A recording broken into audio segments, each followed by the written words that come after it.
Welcome back. Time once again for another episode of Health Talks with Dr. TRINH. The one show, the only show that shows you the path to a healthier, happier future. One conversation at a time. And today we're going to have that conversation, the one that everybody wants to put off, me included. Planning your last party. That's the way it's billed. Dr. TRINH, what were you thinking this morning here? I'm in a party mood. Are you okay? All right. A very important topic today that needs to be discussed that no one discusses. No one. Until they're kind of forced to discuss it. But we're bringing it to the limelight here with Susan. So bringing your guest, who's joining us today here. She's all ready to go. Yes, Susan Papiri. I've known her for a very, very long time, actually, through previous organizations. Mm-hmm. That's and right. She's now with Dignity Memorial, and we're ready to learn. So, Susan, welcome back. You've been on our programs before, but with other causes you were talking about. I think it was Meals on Wheels the last time or whatever here. Yeah, I have been in the senior industry for 30 years, Paul, and have had the pleasure of working in a lot of different areas. So I have a really great background on the continuum of care and a lot of the nonprofits. I've had the pleasure of working both with you, actually, on previous shows, like you said, and Dr. TRINH. He was actually a finalist for a Senior Care Hero Award in the Outstanding Physician category a few years back. I remember that now. Yes, exactly. Yeah. Now I'm with Dignity Memorial. It's kind of the joke with my friends is it's the natural progression of things. I didn't want to put it that bluntly, but it's kind of like the last frontier. You're helping people prepare for getting older. You're helping people being older, and then you're helping people to finally end that journey here. And, yeah. I have worked in an industry where, nobody wants to talk about things for a long time. So why should this be any different? Why should this be any different? Well, you put me at ease right away when I said, well, how do we categorize this? You said, well, let's just say planning your last party. I like that. I've never thought of that before here. Everybody wants to plan a party. So why not, make the last party the best party here? Absolutely. I wanted to just kind of talk a little bit about who we are and what we do, because people assume that they know. If that's okay, Paul. Yeah. So Dignity Memorial, not to be confused with Dignity Health. Right. We do life celebrations, funerals, cremation, everything and anything to do with planning that last party, basically. We do obviously do traditional type of services, but a lot more people are looking at really personal experiences, celebrating that life, memorializing them in the way that is most meaningful. And what people don't know about Dignity Memorial is we have thought of so many things that you don't think about until you're faced with it. Right. Exactly. I've been through this several times. My late mother, father, her sister, I was their only caregiver. So we're going to talk a lot about that this morning and how things have changed in our culture when it comes to, we can't even say the word death. You pass away. Hey. We lost them. Where did we go? I don't know. We lost Uncle Joe last night here. Yeah. They passed on. Right. Really? What? To where? Yeah, exactly. Will they be That's a whole other conversation. Right. So we're going to talk about all that today here. But what do you guys do then for this? Is it a service? Is it a fee? Do you charge people to do this? What is it you offer here? So, we are the typical, we have standalone mortuaries. We have what they call combo properties where it's the mortuary and the memorial park / cemetery. So we work with so many different cultures. We are very well versed in many different cultural traditions for handling death. For example, in the Jewish culture, the body has to get in the ground within 24 hours, I believe. It's you as have soon to? as possible. Yeah. Right. So there are a lot of different traditions to do with Jewish, Buddhist, Muslim. I mean, there's so many different cultures in Orange County. Right. The one thing about Dignity Memorial, though, and the market that I handle is Orange County and San Diego, but we are an international company. We have properties all across the nation and up into Canada.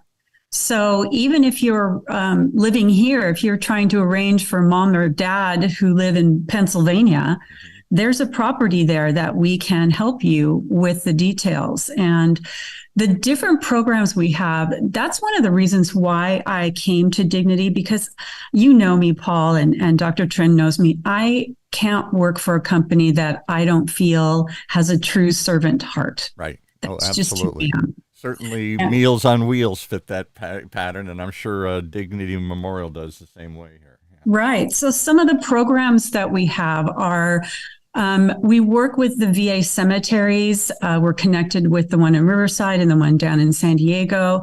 And when there is a homeless veteran, VA cemeteries handle the grave liner, the marker, the plot.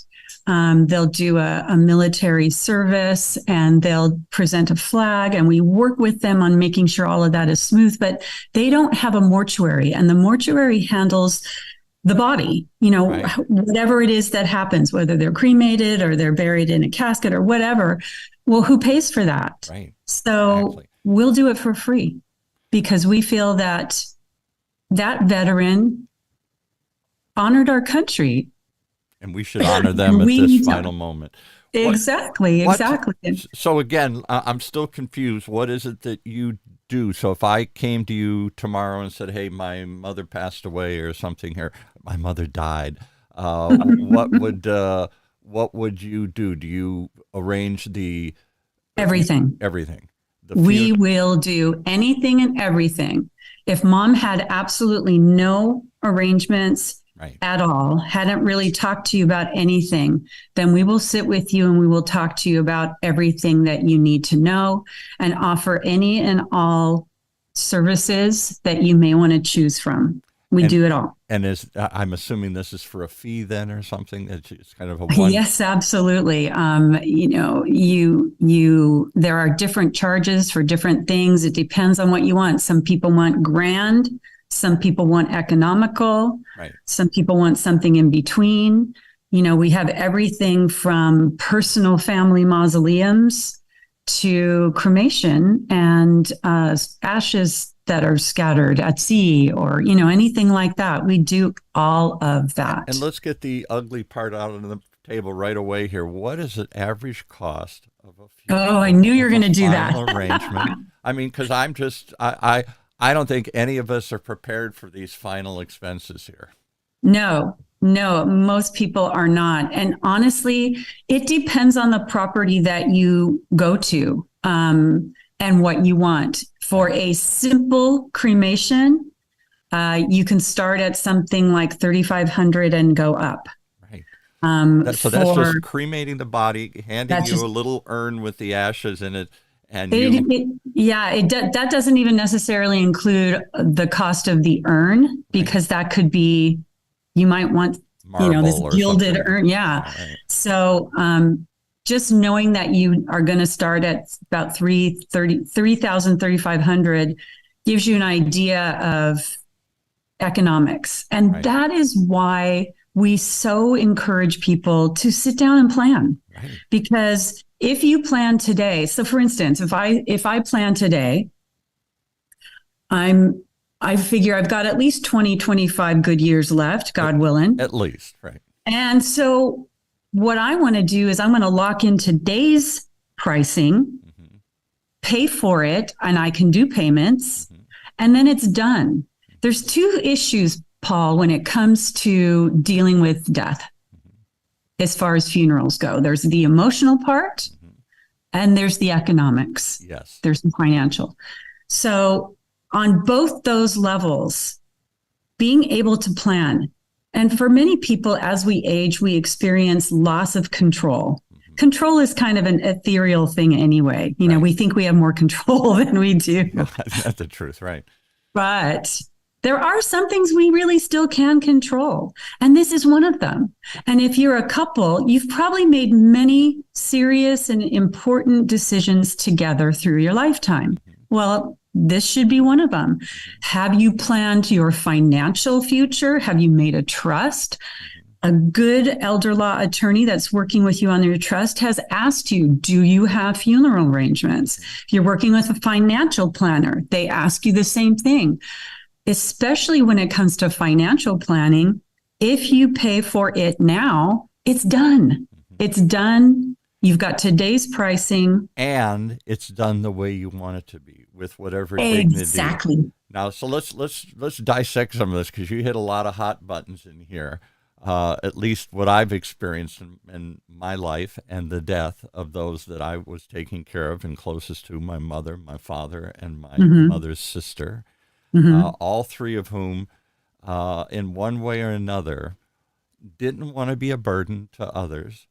That was a early consideration. I don't want to put this on you. I'll take care of this. And hand in hand with it, I want to do it my way. I don't want this to be just cast aside. I don't want this to be thrown together at the last minute. I want to have certain elements built into this. Here, I'll give you an example. So my late father, he was funny about some of this stuff. He was one of those that planned. And we would start talking about it. He would bring it up. He'd say, I just want you, here's all the details of when I die. And I'd say, Dad, I don't want to hear about it. You're not going to die. You're my dad. No, you need to know. I've got a book and I got a place. This is out in Palm Desert. He went to Forest Lawn out there. He prepared a little niche, and he would take me out there. This is where it is, and this is why I got it. It's got a view, and he pictured the whole thing down to the point where he would say, "Now, I don't want you to do this cheap. I want you to get the good booze for the party at the end here, and I want you to put it out on the shelf. I want everybody to know that I don't want you just to throw this together at the last minute. This is my final party. I want it to be done right." He was a big party planner, and so I was amazed how much he thought through this thing. The songs that we were going to put in because we're Catholics, so we're going to have a mass and all these other things here. And as much as I found that uncomfortable, as much as I found that sort of silly, when it happened, boy, was I glad. I just pulled out the plan, because I'm crying, I'm upset, I'm emotional, and I, as his only child, as his only son, wanted to honor him and do it right. So I had the whole plan in place. I didn't have to guess. Contrast that with my wife when her father died. He never talked about it. He never planned. Big fight with the family. Dad would want this. Who wants this? Who's going to sing this? Who's going to do this? How are we going to do this? And everybody's crying and everybody's upset. And the sisters are all fighting over what Dad wanted. And Mom's is crying, and she's saying, Dad wanted this and everything. Nobody knew, because Dad never put it down on paper. Dad never talked about it with anybody. You're preaching the word right now, Paul, because those are exactly the polar opposites. And aren't you really blessed that your dad thought about that? He showed that love for you and your family by making sure that at the most desperate and terrible point of a person's life, where you are grieving the loss of somebody you love, that you didn't have to make those really big decisions, that most of them were made for you. You didn't have to wonder. And I just followed the plan. It was all laid out. And I pulled that book off the shelf, and there it was, detail by detail. And in doing so, not only did it take the burden off of me, which is his primary goal, this is my last gift to you, son, here, but it was about him too. He was saying, I want to make sure, even though I'm not around, he was insistent. I want to know that I go out with, I don't want just to be, as happens so often today, you're going to cremate me and just forget about it. I'll give you another example. Well, let's talk about this, because I think maybe it's the generation I live in now, but we've gone to swung such to an extreme, we can't even say the word death. as I Mhm. said. So we don't deal with death very well. We're the eternally young Peter Pan generation. I'm never going to get old. I don't want to hear about death and cover it up. So when my father died, one of my dearest friends who knew my dad very well since we were little kids together couldn't come. He said, I can't look at a dead body. I never go to a funeral. I don't take my children to a funeral. What a horrible thing to go through. And I said, this is my dad. It's his final send-off. It was his wish that we all gather and remember him. He was a World War II veteran and all these things. And we have play taps and do all this stuff. And my friend, only for me, reluctantly last minute, came. So when my friend actually had a heart attack and died a couple years later, nothing happened. His wife said, he died. Oh my goodness, what are we going to do? Nothing. He's gone. Are we going to have a celebration? Are we going to have a funeral? Are we going to do anything, gather together? I don't know. We're all so upset we can't deal with it. Nothing ever happened. Yeah. He just disappeared one day. And that's such a hard thing because the grief process demands that there are certain things that happen. Yes. They can look different for each person, but there's a commonality in that grief process. Mm-hmm. And it forces you to face it. He was saying he was sparing his children, he was sparing himself, all this other stuff. What he did was he denied us the chance to finally let it out, to cry. And then once you get through that, to remember them in some way. I thought, how horrible. How this guy lived a great life and nothing ever happened. One day he's here, the next day he's just gone. Well, I know plan is a 4-letter word. Yeah. Right. But it's not one of the bad ones, even though sometimes it feels like it. Right. But, when you don't know what you don't know. This is something I think you and I have talked about before. Yes, right. And when you don't know what you don't know, things are scary. Right. But when you can sit down and hopefully maybe with your spouse, or maybe it's just you, or maybe it's you and your family, your kids, whatever. Right. And begin the conversation with a professional that can help guide you in that conversation. Just making you aware of things that there's no reason for you to know. You're not in this business. So that's why you need a professional. So things like Dignity Memorial has a public servant program.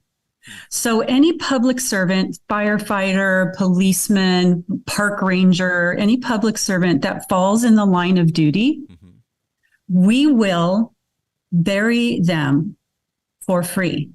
Does that appeal to like a radio announcers? Am I a public service announcer here? Yeah, you're pushing that, Paul. I'm just trying to, because I don't have a plan either. So maybe and I was going to pick on you for that. Yeah. But, think about that. This is an organization that thinks about things like that. Right. So we want to honor those people who are public servants. We also have a program for any company or organization that if they choose to participate and partner with us, they can offer their employees or members and even a pass-through to their clients 10% discount on all services. Wow. That cemetery, mortuary, it's called an affinity program. So if you have, say you have a hospice company, you want to honor your nurses and your staff, but you also can pass that through to those people that you serve. Interesting. And 10% is 10%. Yeah, right. And if these people, whether they've planned or they're going to pre-plan, that's still a way to help them understand, hey, there's somebody that's thinking about me. Mm-hmm. There's programs that are there. How about if you're in a pre-planning mode and you're somebody who travels? I know Dr. TRINH travels and quite often out of the country. Mm-hmm. Well, I don't know to the if safest places in the world, up in the jungles in Haiti and again, or something here. God forbid anything happen, but what happens if he dies out of this country or even just more than 75 miles away from his home base? Yeah. That's this program. It's a travel program. If you're pre-planning, you can purchase this travel program, and we work with a time-honored, reliable company that will bring your body back to your home base for free. You just put this, it's like a rider on your plan. And no matter where you are in the world, they'll bring you back. Now, I had a friend who was on vacation with her parents in Germany. Her dad passed away. So on top of the grief and shock that they were dealing with, now they had to deal with people who had a lot of red tape going on to try and get their dad's body back to the United States. So and trauma upon trauma. Easy. That is not, you've got fees. For example, handling a body. You can't just put a body on a plane. You can't just put it in a box and put it on a plane. There's how you handle dead bodies. There are regulations around the world, and what every you can and can't do. And every country has their own set of rules. And so working with a company, all you'd have to do is call this company, and that they take care of everything. And with so many seniors, as we extend our lives, many of us spend our lives traveling in those final years. So the odds go up. You're not just my mom and dad that were sitting home, most of those last few years. As they go out and travel the world, those risks go up, and the likelihood that'll happen goes up. And I can't even imagine getting the call that your father has died on a cruise or on a trip to Africa. Yeah. And now I've got to not only figure out how would I sort through, where would I go? Who would I call? The State Department, I guess, or something. Who would I call to start figuring out how to get my father's body back from wherever it is? Right. Well, you could call Dignity Memorial, because even if you don't have that plan, we could still assist you. But if you've pre-planned and you have that rider, it's not going to cost you anything. Right. You can still come to us, but now it's going to cost a significant amount of money, but you'll still have us to help you through it. What about if they haven't died, but they're dying? They're in the hospital. And you get the call that they've had a heart attack and they're not sure they're going to make it home. I had one of my very good friends, and they had some money, but oh my goodness, his dad was just in Seattle and had a heart attack. And he flew I want to tell you, it was $100,000 or some crazy thing, a medical flight to get him back in the hope that he'd survive. He did not survive. And after it was all over, he had $100,000 bill trying to do what he thought was the right thing and bring dad home to get him treated and with his own doctors and team. That was a big shock. $100,000 to fly him home. You're bringing up something that I really want to put some emphasis on, and that is, when we are in an emotional state, we make emotional decisions. Yes. Oh, isn't that the truth? Right. And so if you have not pre-planned anything and a loved one dies, and even, sometimes a loved one dies and the last thing you did was have a fight with them. I can tell you examples of that one too. Yes, exactly. Yeah. And I mean, I know a lot of people have dealt with that, or you didn't have a really good relationship, or you had a great relationship and you're just devastated. I mean, there's all of those different scenarios. Pick one. There's everybody out there has seen it, felt it. But now you are dealing from that emotion plus having lost that person. Right. So what do you do? Well, when you're talking to that funeral director's job is to give you all of the information and options available to you. Now you're saying, well, I loved my mom so much, she deserves that gold-plated casket. Yes, and exactly. And the gazillion. You don't want to feel cheap at the last minute. Oh my goodness, my Yes, mom and we didn't get along. I'll do anything for her now. Right. And now I'm going to make it up. All of those things. And I would say that at least more than half of the moms out there would be shaking their heads going, don't spend that on me. Yes, don't spend that on me. Right. But in about 3 months, when the fog starts lifting a little, then you're getting all upset and you're blaming that funeral home for talking making me into this. Yeah, playing on my emotions. Yeah, right. Right, making you spend all this money. And no, we didn't. We were being compassionate and we were telling you what needs to happen and what you can have happen. But what would have been so nice is for you to have known already, Mom already planned this. So I don't have to make those decisions. I don't have to wonder what she wanted. I don't have to fight with my siblings. You said something about the sisters fighting. That's unfortunately something that happens more often than we would ever want to see. And it's all because of emotion and guilt. And sometimes there's blended families. Right. You pick it, there's a scenario for it. Yeah. And so, aside from the financials, which, by the way, like I said, if you plan today, you can make payments. Yeah. So it's not going to hit you so hard all at once. Right. And then it's done. And then that person, when you pass away, your family isn't faced with both the grief and a huge bill. Now, I have a very close friend. I want to smack him sometimes because he says, "Oh, I have the money. I know where I'm going to go. I'm just going to let my loved one." Yeah. I said, "Have you said anything you want?" "No, they can just do what they want." I'm like, I can't believe you're doing that. You're in the senior industry. Mm-hmm. You know better. So, or the other thing that my friend would say, "I don't care what they do. I'm dead. Exactly. Throw my body in the trash." Do you love your family? Yeah. Do you have any love or affection for them at all? Right. Because of course you're dead and you don't care, but you're just laying this all at their feet. And by the way, people will say, "Well, I have life insurance." Well, it takes several weeks to get that policy in. Yeah. And meanwhile, there's a dead body. Somebody's got to do something with. What do you want us to do with this body here? Right. Yeah. That body has to be taken care of. And, you have to get a death certificate that takes at least 10 working days to get. You have to get the other, documents to this insurance company. And when that body goes in the ground, everything has to be paid for.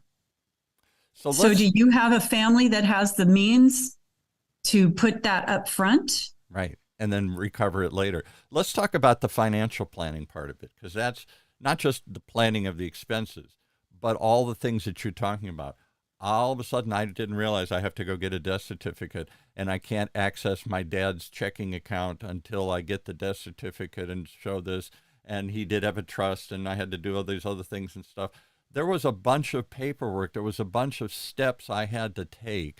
Mm-hmm. Just to transition, to be able to sell his car or to dispose of something or to file his final taxes or all these other things. I wasn't ready for any of this stuff here. He tried to make me ready for it, but I didn't want to hear any of this stuff and prepare for it. And it was a lot of stuff to take care of. There are a lot of technical requirements. They don't just die and you cry and then you go on the next day and somehow their body disappears and whatever they had in life either accrues to you or moves on or does something. You can't avoid it. You got to jump in there. Death and taxes. You got to avoid. Right. You got to jump into some of these things. Do you help with any of that stuff? That after funeral? That we hope and we do ask. Did this person have a trust? So forth. But by the time. If it's an at need, somebody just died, those conversations should have been had. Right. And there's not a lot we can do beyond helping them plan for that funeral or life celebration or whatever. They're going to have to wade through all of that. A friend of mine is a probate lawyer, and she says, whether you think it or not, you have a financial plan. It's either the one you chose or the one the government's choosing. Yes, exactly. So, it would be better if you chose it. Right. People will say, "Oh, I don't have a lot of money." So then it's even more important because you don't want what's left of what you have to go to the government through probate and all of that. You want to save it for whatever purpose you want, whether it's family or a charity or whatever. Yeah. But, back to the specifics of what you need to decide, again, this is an emotional thing. So people start coming at you all of a sudden. There's a funeral director. The body's somewhere. It's at a hospital or it's in the morgue or someplace or whatever. And so suddenly, immediately, you have to start making decisions. And then, okay, there's probably a checking account, or there's probably maybe there's a house involved or some other property or something here. Immediately. Yeah, and we don't get involved in any of that. That's just falling to the family. So in addition to dealing with grief, you're having to deal with the technicalities of burial and all of that. And if you didn't pre-plan, then you're bogged down in that. And then you have to deal with all the finances. So again, emotionally and practically speaking, let's talk about that. And there's so many different things now, Paul, that people probably have no idea. Like, I know that the trend now for the majority of the population, it's really trending towards cremation. Right. People don't want to have a big footprint. They want to, economically, sometimes it's less expensive. Well, most of the time it's less expensive depending on what other service you have. Right. I just have to tell you this story. We are so keyed into making things really about that person and for that family and personalizing things, so much so that we had one particular gentleman who passed away. He was a motorcycle enthusiast. He loved motorcycles. He belonged to a club. All of his buddies were, really, really grieving for him. And the family was telling us about this. And they're saying, can we maybe, some of his friends park some of his classics in front of the chapel or whatever. And we're like, well, of course, but let's talk about this. Mm-hmm. So on the day of his celebration, those classics were parked in front. Everybody was in the chapel. This gentleman had chosen to be cremated. Mm-hmm. The chapel doors open. Everybody looks back, and there is this beautiful Harley with a sidecar that has a beautiful portrait of him and his urn with his ashes. There you go. And it drives up the middle of the chapel. Of course. Why not? Turns around at the front, and they have this service.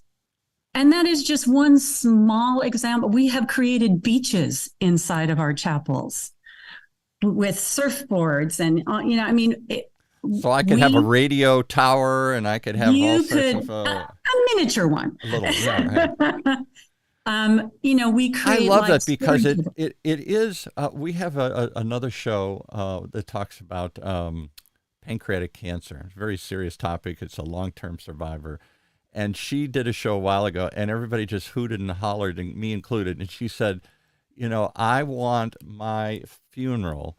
I want to put the fun back in funeral. Yes. And she was like, everybody, I thought that was ridiculous, and people laughed at her and everything else. But she said, hey, I understand people are going to be crying and be upset, but I want you to get past that and get on to remembering me and who I was. And I love a good party. And, the Irish tradition, first you cry like crazy and then you party like crazy here. Right. It's right. the two together.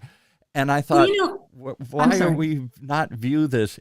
We view this as something to put up. I'll go further than that. I can't tell you the number of people like my friend that I mentioned, who there is never a celebration of life. There is never anything. And it feels empty, doesn't it? It feels and empty. You're sad. And it feels like, it makes me feel sad and empty, and it makes me feel angry because I always feel like, hey, this person mattered to me and to others. Yeah. I'm going to get choked up here, but I feel like I get it. And something. There's so much more. There's so much more. Traditional funerals are still a lovely thing. Right. Many people still choose to do traditional funerals, and I think that's beautiful. But there's so much. Like, for instance, have you ever heard of a cremation garden, Paul? No. Neither had I a few years back.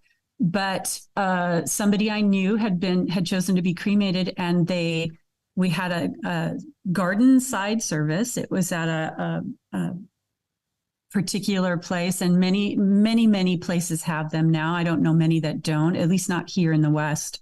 And it's a beautiful, literally a garden. For instance, at our Fairhaven property, right there in like the border of Santa Ana and Orange. It has this beautiful stream running through it, all this really pretty landscaping, and these beautiful rocks. And the rocks are actually fake. You can place a little plaque in the rock, and your cremation urn will go underneath that rock. So it's a marker, but it's in a beautiful garden setting. Right. So you don't have to do the scattering of ashes if you don't want to, or take grandma home and put her on the mantle. Which is what most people are doing these days. Some people, they do, but they they think they want to do it, and then they do it, and it's like, this, I don't know if I want this. You can have a niche, that's a glass fronted niche, and put in pictures and more memorial type of things. And there's so much you can do. We have a package for burial at sea, it's scattering, I should say, at sea. And everybody assumes, let's go one step further, that I can just take grandma's ashes and go anywhere I want and throw them. I can go out on the lawn. Yeah, you can't. You can't. There's Not law. legally. I didn't realize legally that they don't want dead remains all over the place. We would just scatter them anywhere. You need permits to do all this. Yes, you do. You do. And, again, you don't know what you don't know. Right. So let's talk to a professional and find it all out. And sit down. We have a beautiful planning guide. People often, I don't even know where to start. Where do I start? So, basically they'll say, well, have you ever been to a funeral? Many people have. Right. What didn't you like? Everything about it. When they did this. Everything about it. Yeah, right. Yeah. No, what did you like? Oh, I liked when they did this. I liked the video. I liked the music. Then you start thinking, oh yeah, I kind of do know what I want. I want this kind of music. I want this song. I don't want that. And so you just start putting those things down in this guide with that professional helping you go through it. Because this is your last party, your last statement. Let's do it let's go out the way you want to go out here. Exactly. So exactly. And have it cost what you want it to cost. Yeah. Partly for you, because it's my life and this is my last statement, and partly for your loved ones so they don't have to go through this pain and suffering and worry, and partly because this will then give them a way to honor and remember you as opposed to you just disappear. I can't stress that enough. I have a relative who I think she has now a couple of urns in her closet, one of which was her brother. And she doesn't know what to do and kept putting it off. So she's never done anything. And she could still contact and get information from one of our dignity professionals and tell them, this is my situation. I think I'd really like to spread their ashes at sea. Is there a way we can do that even now? Talk to a professional. You don't know what's available until you talk to the people that are in that business, and they can guide you and tell you what you can do and what's not allowed and that type of thing. I mean, we have properties all over. We have Westminster Memorial Park right on Beach in Westminster. We have, like I said, Fairhaven in Santa Ana. It's right on Santa Ana and Orange border. We've got Pacific View in Newport area. We've got Harbor Lawn in the Costa Mesa area. And then we have a lot of freestanding mortuaries for people who don't want to do any kind of graveside, or maybe they're just doing cremation or whatever. Mm-hmm. Got Fairhaven Chapel in mortuary in Mission Viejo. I've got Macaulay Wallace in Fullerton. I've got Diamond and Shannon in Garden Grove. We've got so many. Dignity is the umbrella under which all of these properties live. And like I said, and they're all across the nation. We can help you anywhere you are. But let's get this out on the table here. This is my view, ladies and gentlemen, but I think it's real. I think death is the last taboo topic. We can't even say the word. We don't want to hear about it. We don't want to think about it. We don't want to mention it. We find gentle ways to euphemisms to use instead of it. And instead of it, we've pushed death off the table. I'll give you some examples of that. When my late aunt passed away, died. I can't say died. Everybody gets offended when I say died, but she died. She was in a hospice situation. She was in a board and care facility, and she was out in the desert. So I get the call that she's about to die, they think. So I get in my car, I race out there to be with her in this final moment. When I arrive, the staff there didn't know who I was. And they said, is this your mother? I said, no, this is my aunt. Your aunt? Why are you here? It's my aunt. I loved her. I want to be with her in this final moment and hold her hand and say goodbye and everything here. And they said, that's what we're for. Nobody, I said, what do you mean? They said, nobody comes to watch anybody die anymore. People don't come. It's too gruesome. It's too horrible. I can't face it. We just call them up and say it's over, and they shed a little tear, and then they get back to work or get back to life. And we dispose of the body. We cremate it, and something happens quietly. It's like Disneyland, the way trash disappears. Everything just sort of, you don't see anybody do anything. Hospitals do this. When a body dies, somebody dies, they quietly remove the body in the middle of the night. They don't want to disturb anybody and see it. So we've taken death to this place where we've got a whole industry that makes it just disappear and just go away. And we think that therefore I don't have to deal with it. I don't have to face it. And somehow this is an awful thing. So I'll give you the reverse. So I'm there with my aunt. My aunt was a lovely lady, but she was a harsh Midwesterner, and she never would say "I love you" to anybody. That's just, I don't have to say this, do I? That's the old school. I love you, but I don't make me say it and everything. Yeah. My dad was kind of like that. Don't, I don't want to say this. And so as I'm standing over her, she's in a coma, I'm saying to the staff, I'm going to miss her. I'm crying, and I said, I guess I'll just miss that I know she loved me, but I never heard her say the word "I love you." It would have been nice.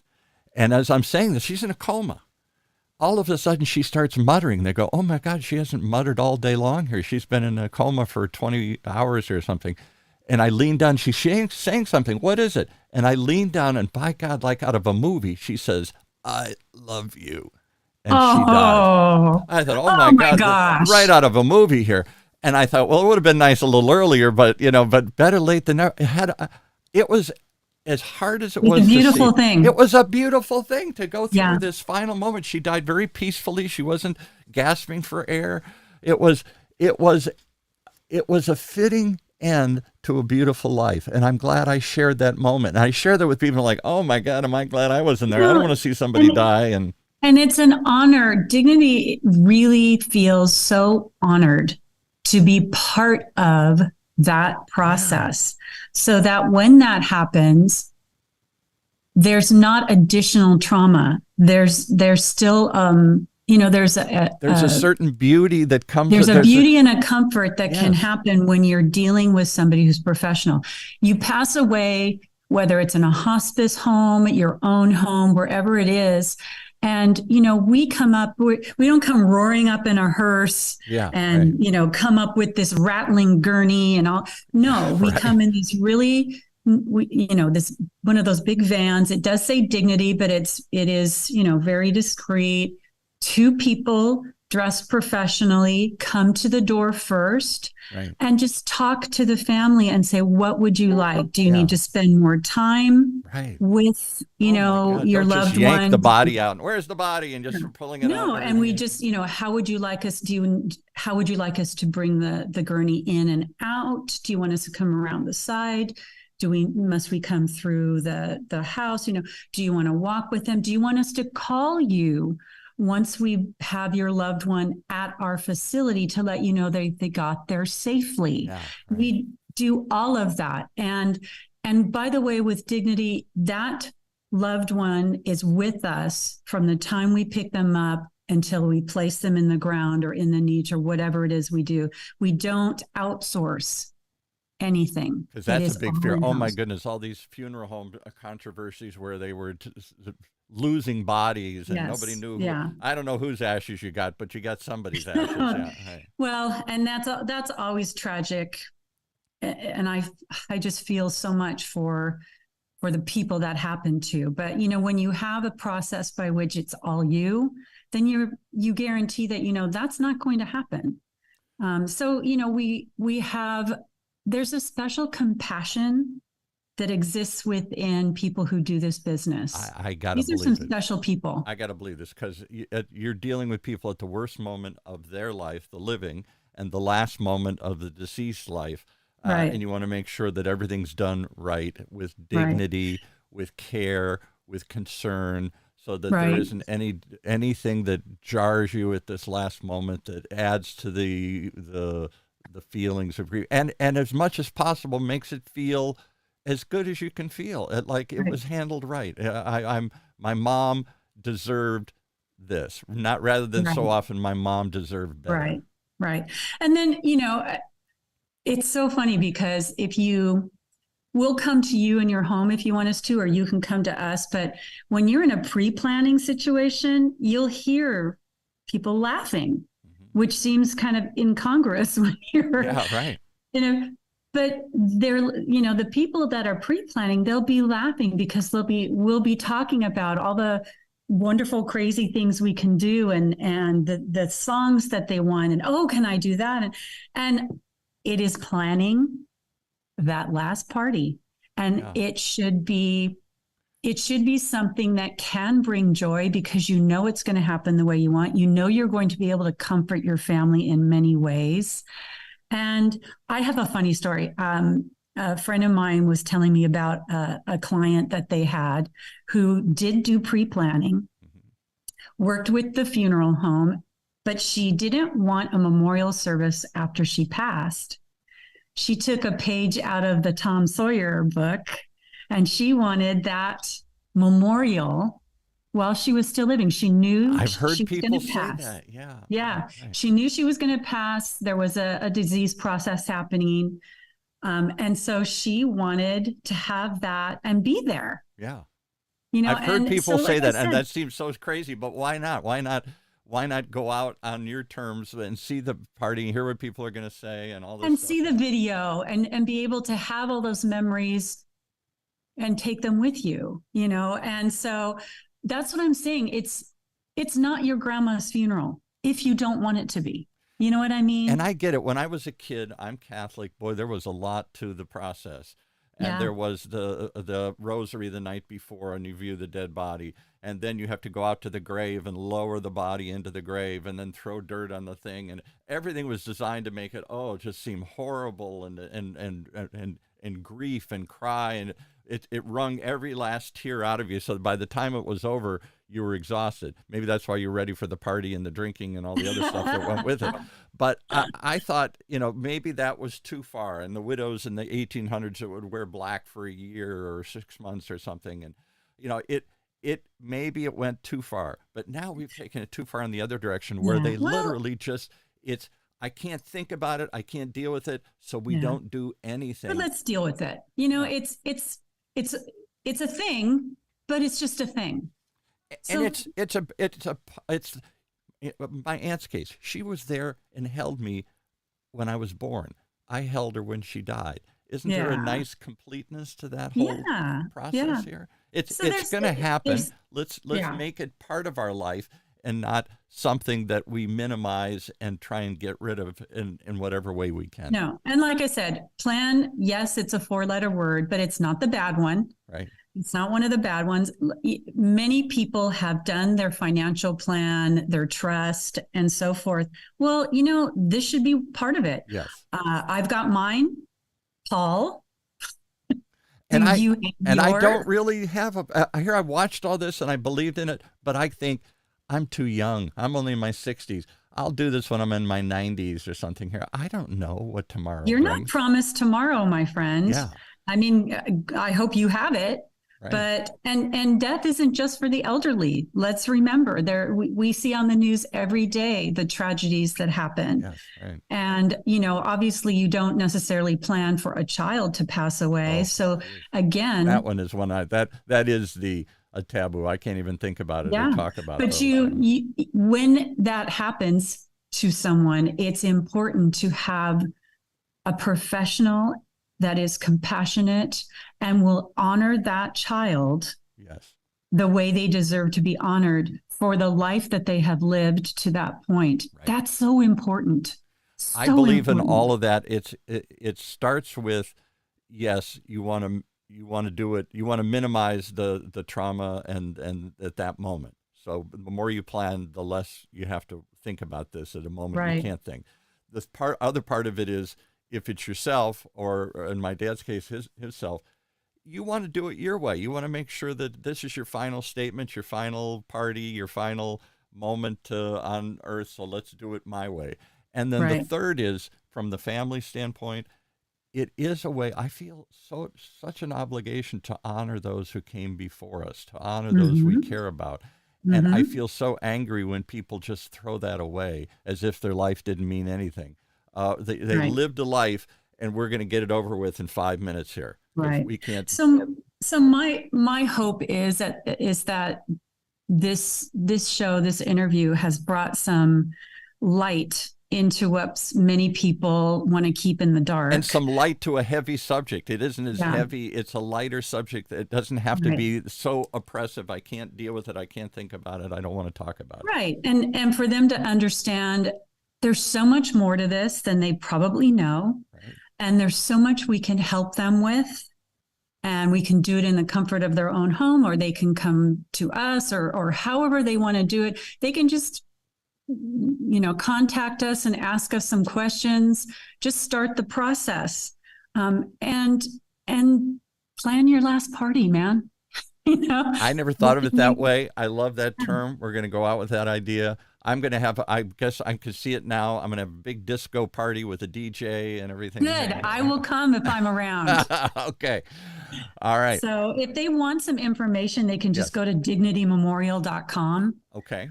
They can find out locations. They can find out a lot of different information. Dignitymemorial.com is really an easy way to do it. Right. And it's a one-stop shop. You guys will plan it and Everything. help do everything Yep. here. And there are a lot more options. I never thought of motorcycles down the aisleway. Yeah. And other things. It can be a different experience than It you needs to dread. reflect you. Yeah. So whatever that means, we can do it. Okay. Give us the website again. Dignitymemorial.com. Paul, we can even shoot you into space. Really? Oh, wow. Yeah. Wow. Wouldn't that be something? I don't know why. I'm just a kid of the space age. I watched all that happen. Dr. TRINH, we've been quiet through this whole thing here. I know you're giving a lecture over at UCI somewhere here. What do you think? Take us out. For Paul, I'm bringing a shovel. That's it? Just a shovel? Yeah. Drop me in the dirt. Okay. Oh, yeah. Great topic, Susan. Thank you so much for coming on. And much needed. Much needed. For our audience to hear this. So thank you so much. Thank you, Dr. TRINH. All right, stick around. All right, I got one guys. more question to ask you afterwards, but let's end the show with this. You can do the party your way. Let's start today. How much do we plan the parties in our life here? Let's plan the last one right here. So I love that whole idea. All right, thank you, Susan. Thank you. Thanks, everybody, for hanging in there with us and talking about something that nobody wants to talk about, but we should be able to talk about. And that's the final arrangements for our death or the death of those we love here. As we explore all aspects of health, from living to dying, here on the one show that talks about it all, Health Talks with Dr. TRINH, right here in Orange County's only community radio station, OCTalkRadio.net.